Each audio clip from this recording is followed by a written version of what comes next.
Diagnosis అన్నిటికీ సంపూర్ణ నివారణ మా వల్ల వీలవుతుంది. RJR herbal hospitals. RJR herbal hospitals.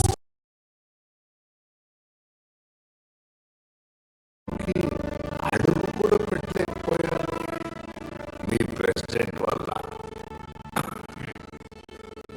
వాడు బకాసురుడు.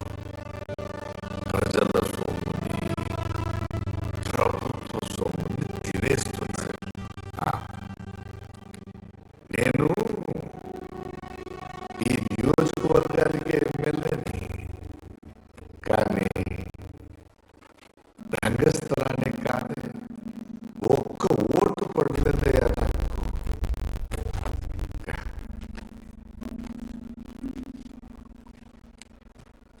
ఇప్పుడు నమ్మకం వచ్చింది.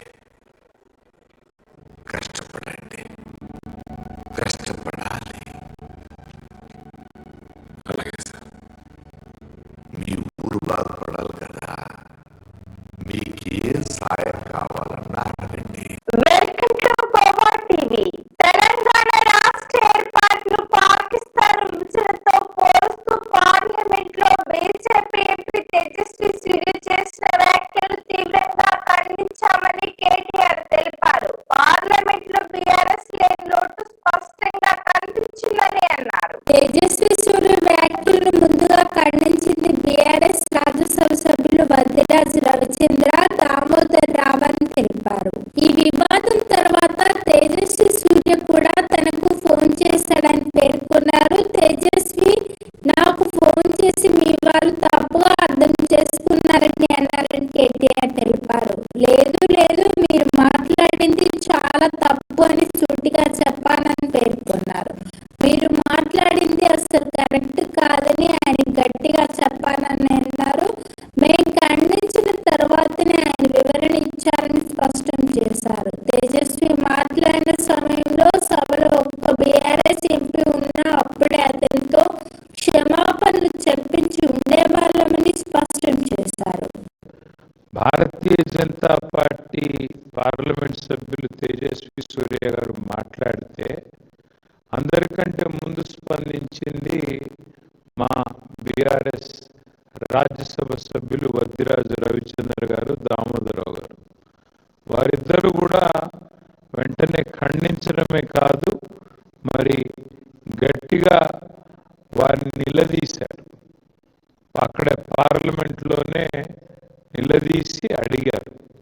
నాకు కూడా తేజస్వి సూర్య గారు ఫోన్ చేశారు. బ్రదర్, నేనేదో అన్నాను, తప్పు అర్థం చేసుకున్నారు మీ వాళ్ళంటే, లేదండి మీరు మాట్లాడింది చాలా తప్పు, నాకు ఆయనతో గతంలో పరిచయం ఉంది, ఫోన్ చేస్తే నేను చెప్పాను, చాలా తీవ్రంగా చెప్పాను, మీరు చాలా మంది హృదయాలు గాయపరిచేటట్టు మాట్లాడినారు, మీరు మాట్లాడింది చాలా తప్పు, విరమించుకోండి, ఉపసంహరించుకోండి, పద్ధతి కాదు. ఎందుకంటే మాట్లాడచ్చు, పార్లమెంట్లో ప్రజాస్వామిక పద్ధతుల్లో మాట్లాడచ్చు, కానీ మీరు చేసింది చాలా తప్పు, మీరు చేసిన కామెంట్ కూడా తప్పు. ఇది మీ పార్టీ అభిప్రాయమా వ్యక్తిగత అభిప్రాయమా నాకు తెలియదు, బట్ మీరు మాట్లాడింది మాత్రం అస్సలు కరెక్ట్ కాదని చెప్పి నేను కూడా గట్టిగా చెప్పాను. అల్టిమేట్గా మేము ఖండించిన తర్వాతనే ఆయన ఏదో ఎక్స్ప్లెనేషన్ ఇచ్చుకున్నారు. నా ఉద్దేశం అది కాదు, ఇది కాదు, కాంగ్రెస్ నిలదీయడం, ఎక్స్ప్లెనేషన్ ఇచ్చుకున్నారు. But whatever it is, ఒకటి మాత్రం పక్కా, బీఆర్ఎస్ పార్లమెంట్ సభ్యులు కనుక లోక్సభలో ఉండింటే తేజస్వి సూర్య ఈ పనికి మాలిన మాట మాట్లాడంగానే మా వాళ్ళు కష్టమని లేచేటోళ్ళు, వెంటనే తెలంగాణ ప్రజల తరఫున గట్టిగా మాట్లాడేటోళ్ళు. కానీ ఇవాళ ఉత్సవ విగ్రహాలుగా 8+8=0 ఫర్ తెలంగాణ అన్నట్టుగా మారిపోయిన పరిస్థితి గురించి సమావేశంలో చర్చ జరిగింది. కేసీఆర్ మీటింగ్ రోజు CM Revanth Reddy media chit chat నిర్వహించడంపై బీఆర్ఎస్ వర్కింగ్ ప్రెసిడెంట్ కేటీఆర్ సెటైర్లు వేశారు. రేవంత్ రెడ్డిది చిట్ చాట్ కాదు, చీట్ చాట్ అని విమర్శించారు. రేవంత్ రెడ్డిది ఐడెంటిటీ క్రైసిస్ అని ఎద్దేవా చేశారు. హైదరాబాద్ లోని తెలంగాణ భవన్ లో కేటీఆర్ మీడియాతో మాట్లాడుతూ కేసీఆర్ తన ఎదురు చూస్తున్నాడని అన్నారు. రేవంత్ రెడ్డిని ఎవరు గుర్తించడం లేదని, యాంకర్లు గుర్తుపట్టడం లేదని తెలిపారు. ప్రతిపక్ష నాయకుడు కూడా నేను గుర్తించడం లేదని అన్నారు. ముఖ్యమంత్రి పరిచయ కార్యక్రమం అని పెట్టుకోండి, ఎవరొద్దన్నారు అని మండిపడ్డారు. కేసీఆర్ గురించి చాలా మంది చాలా మాట్లాడతారని తెలిపారు. అన్నిటి గురించి స్పందించే టైం లేదు, మాకు చాలా పనుంది అని పేర్కొన్నారు. చీఫ్ మినిస్టర్ చీఫ్ మాటలు మాట్లాడితే బాగుండదని హితవు పలికారు. విషయం మాట్లాడే తెలివి ముఖ్యమంత్రికి లేదని విమర్శించారు. ఎంతసేపు బూతులో విషయం చిమ్మడం మాత్రమే ఉందని అన్నారు. కాంగ్రెస్ పార్టీ చతికిలపడి 12 ఏళ్ళు అవుతోందని అన్నారు. ముందు మీ పార్టీ సంగతి చూసుకోండి, మా గురించి ఎందుకు అని మండిపడ్డారు. బీఆర్ఎస్ పార్టీ ఢిల్లీని ఎలా గడగడలాడించిందో కాంగ్రెస్ పెద్దలకు తెలుసని అన్నారు. మా పార్టీకి ఇవాళ శుభదినం, అలాంటి వారి గురించి మాట్లాడడం ఇష్టం లేదని అన్నారు. దేవుడి మీద ఒట్లు పెట్టి మాట తప్పిన మనిషి గురించి ఏం మాట్లాడతామని ప్రశ్నించారు. ఆయన మనిషి, ఆయన నోటికి మాటకు విలువ ఉన్నదాన్ని మండిపడ్డారు. ఏం చెప్పమంటూ ఏం లేదంటే ఆయన ఐడెంటిటీ క్రైసిస్. ఆయనను ఏమవుతుందంటే పాపం ఆయన ఎక్కడ పోయినా ఎవడు ముఖ్యమంత్రి గుర్తుపడతలేడు. ప్రాబ్లం ఏమొస్తుందంటే ఆయనకు కేసీఆర్ ఒక్కసారి ఆయన పేరు తీసుకుంటాడేమో అని దేవుళ్ళు అడుగుతుండు. కేసీఆర్ గారేమో ఆయన పేరు తీసుకోవట్లేదు. ఆయన బాధ వర్ణనాతీతంగా ఉంది, ఏం చెప్పాలి. అందుకే నేను అనేది ఏమంటే రేవంత్ రెడ్డి గారు మిమ్మల్ని యాంకర్లు గుర్తించట్లేదు, యాక్టర్లు గుర్తించట్లేదు, ప్రజలు గుర్తించట్లేదు, ప్రతిపక్ష నాయకుడు కూడా మిమ్మల్ని గుర్తించట్లేదు. అది మీ ఐడెంటిటీ క్రైసిస్కి సంబంధించిన సమస్య. మేమేం చేయగలం దానికి? మీరు కావాలంటే ముఖ్యమంత్రి పరిచయ కార్యక్రమం అని చెప్పి బ్యానర్ కట్టుకొని ఊరూరు తిరగండి, మేమెందుకు వద్దంటాం? ఆయన ఐడెంటిటీ క్రైసిస్, మాకు పని లేదు. Thank you. హైదరాబాద్ తో సహా రాష్ట్రంలో మరోసారి పెట్రోల్ డీజిల్ కష్టాలు మొదలయ్యాయి. హైదరాబాద్ లోని అన్ని పెట్రోల్ బంకుల్లో వాహనదారులు బారులు తీరారు. నిన్నటి నుంచి పలు పెట్రోల్ బంకుల్లో నో స్టాక్ బోర్డులు వెలిశాయి. ఇప్పటికే హైదరాబాద్ లో కొన్ని రోజులుగా సిఎన్జి, ఎల్పిజి కొరత ఉంది. క్యాబ్లు, ఆటోల లైన్లు భారీగా దర్శనమిస్తున్నాయి. దీనికి తోడు తాజాగా పెట్రోల్, డీజిల్ సైతం దొరకడం లేదు. ఇటు నగరంలోనూ అటు జిల్లాలోనూ పెట్రోల్ బంకుల్లో నో స్టాక్ బోర్డులు దర్శనమిస్తున్నాయి. కొన్ని చోట్ల పెట్రోల్ లభ్యత ఉండగా డీజిల్ కు కొరత ఉంది. రంగారెడ్డి జిల్లా రాజేంద్రనగర్ నియోజకవర్గం పరిధిలోని పలు ప్రాంతాల్లో పెట్రోల్ కొరత ప్రజలను ఇబ్బందులకు గురి చేస్తోంది. రాత్రి నుంచి అనేక పెట్రోల్ బంకుల్లో ఇంధనం అందుబాటులో లేకపోవడం, బంకులు మూసివేశారు. దీంతో ఉద్యోగులు ఇతర పనుల కోసం బయటికి వెళ్లాల్సిన వారు అసౌకర్యంగా ఎదుర్కొంటున్నారు. మరికొన్ని పెట్రోల్ బంకుల్లో మాత్రమే ఇంధనం లభించడంతో ఆ బంకుల వద్ద వాహనదారులు బారులు తీరుతున్నారు. క్యూలో గంటల తరబడి వేచి ఉండాల్సి వస్తుందని ప్రజలు అసహనం వ్యక్తం చేస్తున్నారు. అధికారులు ఇంధన సరఫరా సమస్యను త్వరగా పరిష్కరించాలని వాహనదారులు కోరుతున్నారు. మరోవైపు జనాలు పానిక్ అవుతున్న తరుణంలో అధికారులు కీలక ప్రకటన చేశారు. తెలంగాణలో పెట్రోల్, డీజిల్, ఎల్పిజి గ్యాస్ సరఫరాకు నిల్వలు సమృద్ధిగా ఉన్నట్లు తెలంగాణ రాష్ట్ర పౌర సరఫరాల సంస్థ అధికారులు ఓ ప్రకటనలో తెలిపారు. వినియోగదారులు ఎటువంటి అపోహలకు గురి కావద్దని సూచించారు. రోజుకు 9,574 కిలోలీటర్ల పెట్రోల్, 14,457 కిలోలీటర్ల డీజిల్, మొత్తం 24,000 కిలోలీటర్ల పైగా పెట్రోల్, డీజిల్లను బంకుల ద్వారా వాహనదారులకు అందిస్తున్నట్లు తెలిపారు. దేశవ్యాప్తంగా ఎండలు మండిపోతున్నాయి. వానుడు తన ప్రతాపం చూపుతున్నాడు. ఫలితంగా రాష్ట్రాలను అప్రమత్తం చేసింది కేంద్రం. ఈ ఏడాది ఏప్రిల్ నుండి జూన్ వరకు దేశంలోని పలు ప్రాంతాల్లో సాధారణం కంటే అధిక వడగాళ్ల పరిస్థితి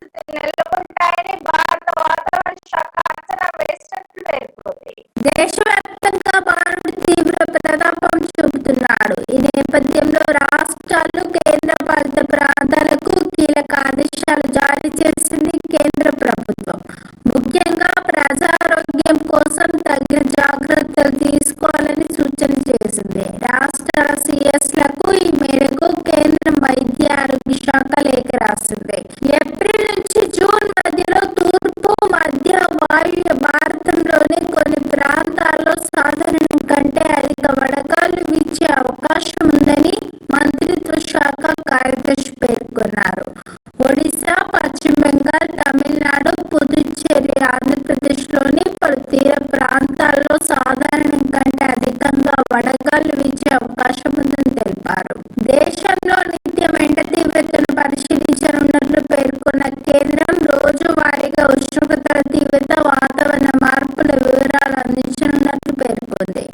నగరాలు, పట్టణ, జిల్లాల స్థాయిలో వడదెబ్బలను అరికట్టేందుకు అవసరమైన చర్యలు తీసుకోవాలని అందులో ప్రస్తావించింది. వడదెబ్బ బాధితుల వివరాన్ని ఇంటిగ్రేటెడ్ హెల్త్ ఇన్ఫర్మేషన్ ప్లాట్ఫామ్ IHIPలో నమోదు చేయాలని ప్రభుత్వాలను కోరింది కేంద్రం. రోజు రోజుకు ఎండ తీవ్రత పెరుగుతున్న కారణంగా వడదెబ్బ బాధితుల సంఖ్య పెరిగే అవకాశం ఉందని హెచ్చరించింది.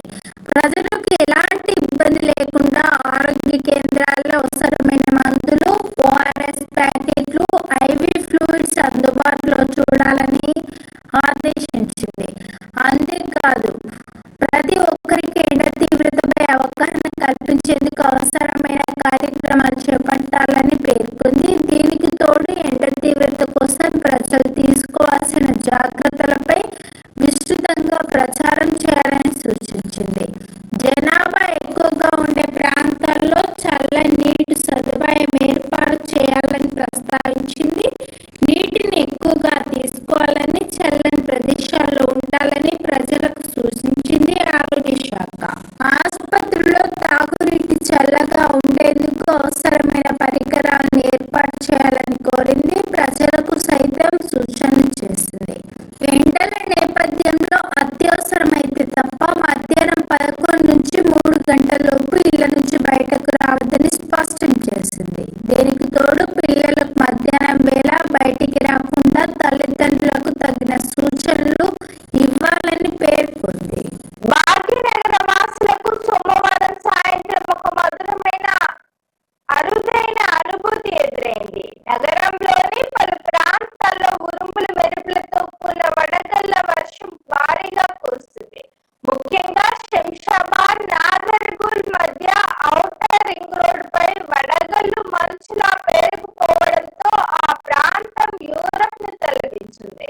అందుకు సంబంధించిన ఫోటోలు, వీడియోలు ప్రస్తుతం వైరల్ అవుతున్నాయి. హిమాలయాల్లో ఉండే మంచు హైదరాబాద్ నగరం రోడ్లపైకి వస్తే ఎలా ఉంటుంది? ఆ మంచులో సరదాగా చిల్లైతే ఆహా, ఆ ఊహ ఎంత బాగుందని అనుకుంటున్నారా?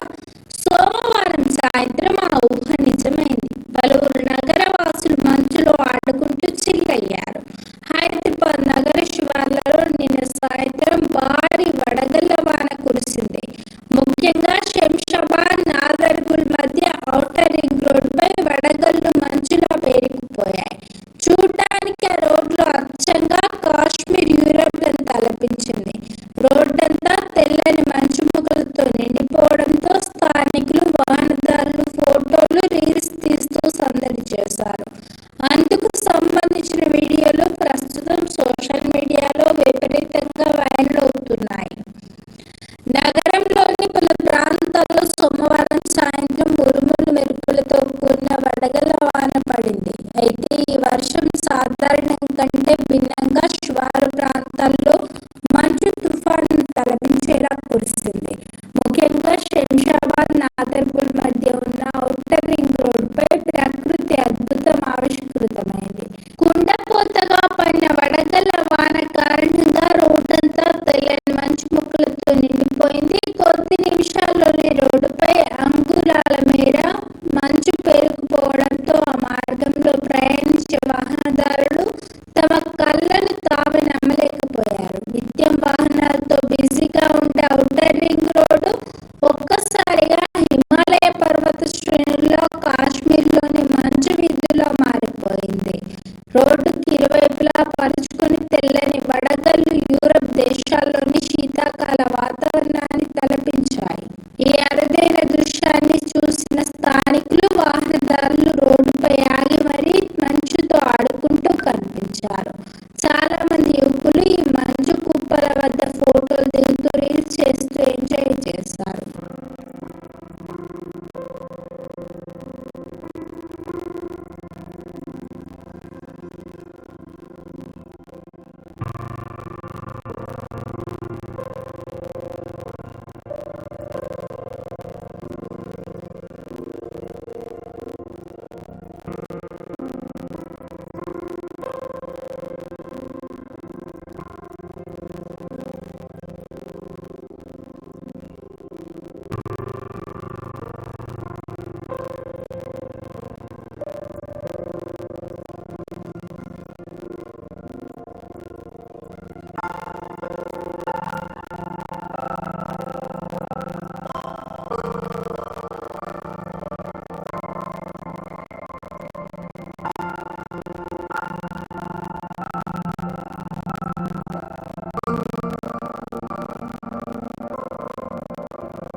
అనే కార్యక్రమం ఏదైతే ప్రారంభం కాబోతా ఉందో ఆ విషయంలో కూడా చాలా కూలంకషంగా ఈ సమావేశంలో చర్చ జరిగింది. స్పెషల్ ఇంటెన్సివ్ రివిజన్ పేరిట మరి వెస్ట్ బెంగాల్లో దాదాపు 95 లక్షల ఓట్లు తొలగించడం జరిగింది.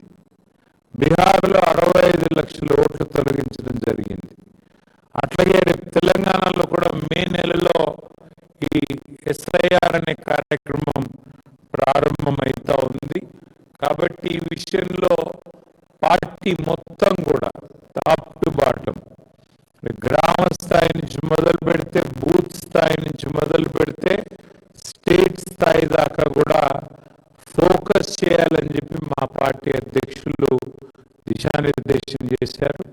ఈ విషయంలో ఎందుకంటే ఓట్ల తొలగింపు ప్రక్రియ పేరిట జరిగిన నాటకం, దొంగ ఓట్ల చేర్పుల వల్ల జూబ్లీహిల్స్ ఎన్నికల్లో జరిగిన నష్టం దాదాపు 15,000 దొంగ ఓట్లు జూబ్లీహిల్స్ ఎన్నికల్లో మా ఓటమికి కూడా కారణమే అనే ఒక అభిప్రాయం కూడా సమావేశంలో వ్యక్తం కావడం జరిగింది. దానిపైన పార్టీ అధ్యక్షులు కూడా స్పందిస్తూ ఎస్ఐఆర్ జరిగే క్రమంలో స్పెషల్ ఇంటెన్సివ్ రివిజన్ జరిగే క్రమంలో పార్టీ శ్రేణులు క్రియాశీలంగా ఉండాలి, యాక్టివ్గా ఉండాలి. తప్పకుండా మరి వెంటనే ఎప్పటికప్పుడు స్పందించాలి. ఎక్కడికక్కడ మరి అధికార పార్టీ చేసే ఆగడాలకు అడ్డుకట్ట వేయాలని చెప్పి కూడా తీర్మానించడం జరిగింది. ఎక్కడికక్కడ పార్టీ క్రియాశీలంగా top to bottom booth level to state level పనిచేయాలని చెప్పి కూడా సీరియస్ గా ఆదేశించడం జరిగింది. బీఆర్ఎస్ పార్టీ రాష్ట్ర స్థాయి కమిటీ మినహా రాష్ట్ర వ్యాప్తంగా ఉన్న అన్ని కమిటీలను రద్దు చేశామని మా అధినేత కేసీఆర్ గారి ఆదేశాల మేరకు భూ స్థాయి నుండి అన్ని స్థాయిల్లో పార్టీ నూతన కమిటీలు వేస్తామని ప్రతి నియోజకవర్గంలోని కార్యకర్తలందరికీ శిక్షణ తరగతులు నిర్వహిస్తామని బీఆర్ఎస్ పార్టీ సభ్యత్వ నమోదు ప్రక్రియను ఆన్లైన్ మరియు ఆఫ్లైన్ పద్ధతుల్లో నిర్వహిస్తామన్నారు BRS party working president KTR. అట్లాగే పార్టీ యొక్క సంస్థాగత నిర్మాణం మీద కూడా చాలా విస్తృతమైన చర్చ జరిగింది. సభ్యత్వ నమోదు, పార్టీ యొక్క కమిటీలు ఇవన్నిటి విషయంలో చర్చ జరిగింది. పార్టీ కమిటీలో ఇవాళ పార్టీ మీటింగ్ లో ఈరోజు ఒక నిర్ణయం కూడా తీసుకోవడం జరిగింది. రాష్ట్ర వ్యాప్తంగా ఉన్న అన్ని కమిటీలు ఎక్సెప్ట్ స్టేట్ కమిటీ మినహా అన్ని కమిటీలను కూడా ఈ రోజుతో రద్దు చేయడం జరిగింది. ఎందుకు అంటే కొత్త కమిటీలు వేసుకోవాలి, మెంబర్షిప్ వేయాలి. కాబట్టి దానికి మార్గం సుగమం చేయడానికి అన్ని కమిటీలను కూడా రద్దు చేస్తూ నిర్ణయం తీసుకోవడం జరిగింది. అంటే గ్రామ కమిటీ నుంచి మొదలు పెడితే అన్ని కమిటీలు, జిల్లా కమిటీ దాకా అన్ని కమిటీలను కూడా రద్దు చేయడం జరిగింది. కేవలం ఒక స్టేట్ కమిటీ మాత్రమే ఫంక్షనల్ గా ఉంటుంది. ఆ స్టేట్ కమిటీ ఆధ్వర్యంలో మెంబర్షిప్ కార్యక్రమానికి పోతాం. రాష్ట్ర వ్యాప్తంగా మరి ఈ మెంబర్షిప్ కార్యక్రమాన్ని కూడా రెండు మార్గాల్లో చేస్తాం, ఆన్లైన్ మరియు ఆఫ్లైన్. అంటే ఆన్లైన్ మరియు ఆన్లైన్ అంటే డిజిటల్ మోడ్లో, ఆఫ్లైన్ అంటే మరి పుస్తకాల ద్వారా, మెంబర్షిప్ పుస్తకాల ద్వారా 2 మార్గాలుగా తప్పకుండా చేస్తాము. మా ఆలోచనల్లో ఒక్కటే, రాశి కంటే వాసి ముఖ్యం. అందుకే ఎంత సభ్యత్వము, ఎన్ని లక్షలు అన్నదానికంటే కూడా మరి ఎంత క్వాలిటేటివ్గా మనం మెంబర్షిప్ చేయాలి. తెలంగాణకి ఒక రక్షణ కవచం లాగా ఎట్లా మన కార్యకర్తలు, మన నాయకత్వం నిలబడాలి అనే ఆలోచనతో మరి వారిని కేవలం మెంబర్షిప్ చేయడమే కాకుండా మెంబర్షిప్ జరిగిన అనంతరం కాకుండా ఆయా కమిటీలకు మరి మొత్తం ప్రతి నియోజకవర్గంలోని మరి ముఖ్యమైన కార్యకర్తలందరికీ కూడా శిక్షణా తరగతులు కూడా నాయకత్వానికి అట్లాగే మరి కార్యకర్తలకు కూడా శిక్షణా తరగతులు పెట్టాలనే నిర్ణయం కూడా తీసుకోవడం జరిగింది. షెడ్యూల్ మొత్తం కూడా మీకు తొందరలోనే వెల్లడిస్తాము. ఎందుకంటే ముందుగాల కొంత దానికి ప్రిపరేటరీ వర్క్ ఉంది. ఆ ప్రిపరేటరీ వర్క్ అయిన వెంటనే, ఎందుకంటే ఆల్రెడీ ఉన్న కమిటీలు రద్దయ్యాయి కాబట్టి వెంటనే మెంబర్షిప్ స్టార్ట్ చేయాల్సి ఉంటుంది. కానీ దానిలో కూడా ప్రాసెస్ ఉంటుంది. మీకు తెలుసు, ప్రజాస్వామికంగా ఎన్నికలు చేయాలి, దానికి ప్రిసైడింగ్ ఆఫీసర్ల నియామకం జరగాలి, పరిశీలకుల నియామకం జరగాలి. ఇవన్నిటి మీద కొంత ప్రిపరేటరీ వర్క్ ఉంది.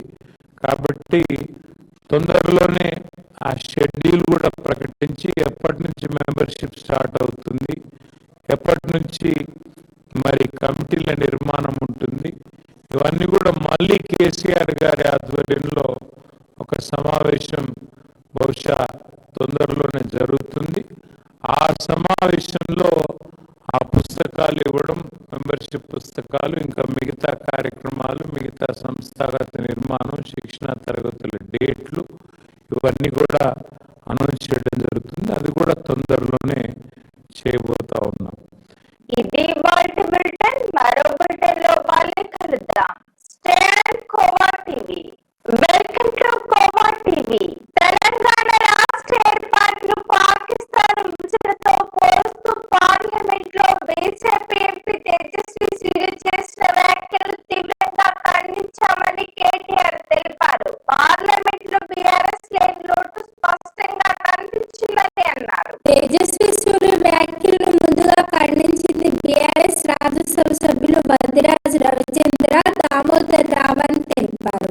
ఈ వివాదం తర్వాత తేజస్వి సూర్య కూడా తనకు ఫోన్ చేశాడని పేర్కొన్నారు. తేజస్వి నాకు ఫోన్ చేసి మీ వాళ్ళు తప్పుగా అర్థం చేసుకున్నారని అన్నారని కేటీఆర్ తెలిపారు. లేదు లేదు, మీరు మాట్లాడింది చాలా తప్పు అని సూటిగా చెప్పాలని పేర్కొన్నారు.